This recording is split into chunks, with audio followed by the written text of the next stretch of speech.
Welcome to the Picture Book Library.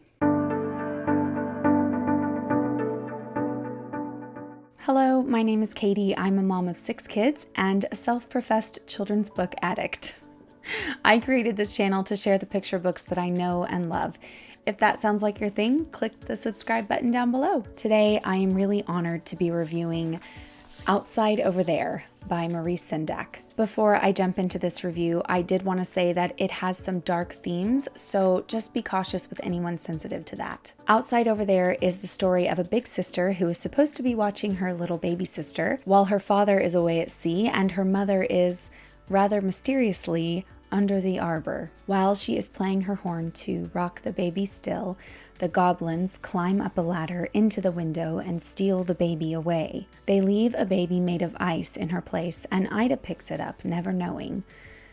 When it starts to drip, she realizes the goblins have been here. She immediately goes after her sister, but accidentally goes out the window backwards and can't see the goblins. She hears a song from her father coming from across the sea, telling her to turn around. She does and finds herself right in the middle of the goblins, and they start hollering, and they are just babies like her sister. Ida starts to play her horn, and the goblins start dancing. They can't help themselves. They dance so hard and so long that they turn into a stream and float away to sea. All that's left is baby sister, and Ida hugs her tight, carries her along the stream and up the hill to where Mama is waiting. Mama has a letter from Papa, and it says that he will be home someday, but Ida is to look after Mama and baby for her Papa who loves her so. And she did just that. Reviewing a Caldecott Medal book is always a challenge simply because I have a strong desire to do justice to the work of art that the author has created. With Maurice Sendak, that is especially so. Maurice Sendak is one of the most celebrated author and illustrators of the 20th century. His life is one of sadness and depth, but through it all, he drew pictures. And then he wrote. He wrote Where the Wild Things Are, published in 1963.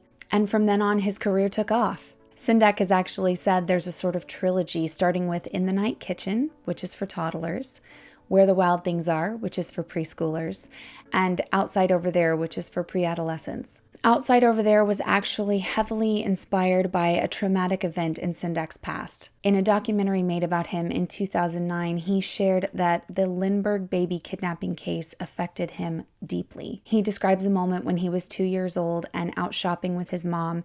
He saw on a newspaper cover a picture of the Lindbergh baby, and that changed him. He suddenly realized that children could die. This realization came to him at such an early age and affected him all of his life, and you can see the theme of death and mortality through many of his books. In this book in particular, you can see distinct similarities to the Lindbergh case.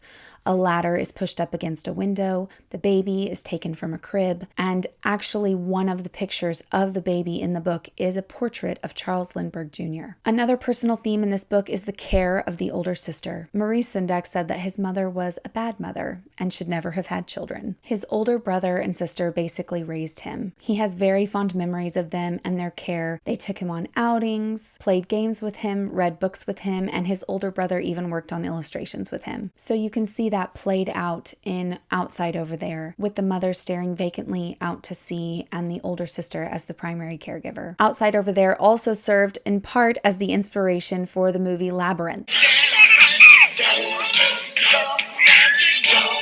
In the end credits, Jim Henson acknowledges his debt to the works of Maurice Sendak. This book is so fascinating to me for so many reasons. The text is moving, almost poetic in style and structure. The illustrations are full of life, expression, hidden meaning, and are almost magical as they bring the story to life, although not without an underlying sense of foreboding. The story itself is scary and sweet at the same time. It's sad and hopeful. The emotions shown by the characters are real. They're not cleaned up to make for a nice and neat Dick and Jane story. It's messy. Ida is a bit reluctant to watch her baby sister, and then the baby is stolen away. Think of the emotions she must feel. Guilt, despair, hope that she can make right her mistake. The mother has always fascinated me from the first time I read this book. As someone who has struggled with mental health issues, her vacant stare out to sea echoes feelings I've had on my darker days. I see the look in her eyes, and I have been there checked out and unable to pull myself back for the needs of the little people right in front of me. I think in the past I would have seen her and felt disdain for her bad parenting.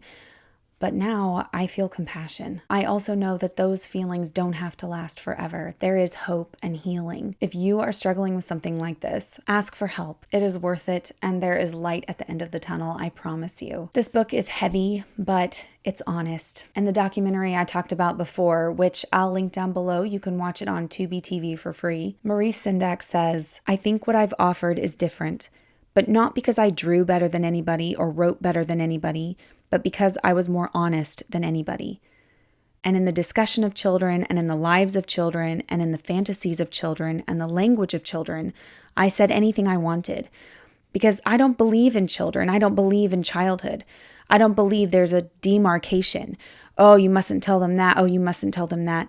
You tell them anything you want. If it's true, you tell them." I love how he views children as people, smart, capable of understanding, capable of emotions and empathy far deeper than we often realize. We can talk about difficult things with our children, and this book helps give us the courage to do that. So tell me, have you read Outside Over There? What do you think? Have you read any other Maurice Sendak books? What are your favorites? I would love to hear. I hope you've enjoyed this review. If you do, go ahead and click the like button, and I hope to see you again soon. Bye.